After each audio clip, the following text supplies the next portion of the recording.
दाशरथ मांझी एक साधारण गांव वाला था जो बिहार के एक छोटे से गांव में रहता था।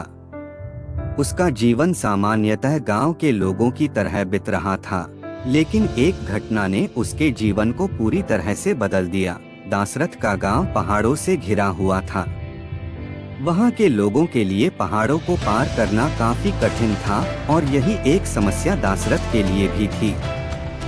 एक दिन उसकी पत्नी फगुनिया उसे बताई कि उसकी मां बीमार हो गई है और उसे दवाई लेने के लिए बहुत दूर शहर जाना होगा। दाशरथ ने जाने से पहले सोचा कि उसे एक सुरक्षित रास्ता बनाना चाहिए ताकि उसकी पत्नी और अन्य लोग आसानी से पहाड़ों को पार कर सकें। उसने यह सोचकर अपने बाईं हाथ में एक छोटी सी कुदाल ले ली। शुरुआत में लोग दाशरथ के योजना को हंसते देखा करते थे, लेकिन वह अपनी सोच और निरंतर प्रयासों के साथ आगे बढ़ाता रहा। रोजाना सूखी मिट्टी को उठाकर, पाथरों को तोड़कर और चट्टानों को काटकर उसने एक रास्ता बनाना शुरू किया। दाशरथ ने काम में कई साल बिताए। वह रात दिन मेहनत करता रहा और न सिर्फ खुद के लिए बल्कि अपनी सोच को लाने के लिए भी परिश्रम करता रहा।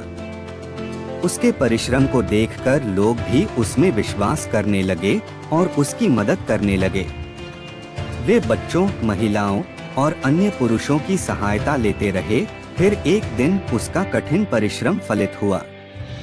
रास्ता बन गया और पहाड़ों को पार करना अब आसान हो गया। दाशरथ और उसके गांव के लोगों के लिए यह एक बड़ी कामयाबी थी।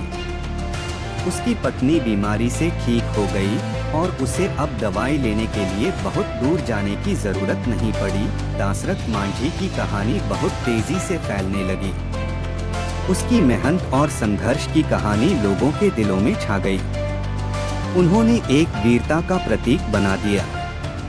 उन्होंने न सिर्फ अपने गांव के लिए बल्कि पूरे राज्य के लिए महत्वपूर्ण योगदान दिया। उन्होंने देश भर में प्रशंसा प्राप्त की और लोगों के दिलों में अमर रहे। दाशरथ मांझी ने अपने सामर्थ्य और विश्वास के द्वारा एक ऐसा काम किया जिसे लोग असंभव मानते थे। उनकी कहानी हमें यह सिखाती है कि कठिनाइयों के सामने हमेशा संघर्ष करने और अपने सपनों को पूरा करने के लिए कभी हार नहीं माननी चाहिए।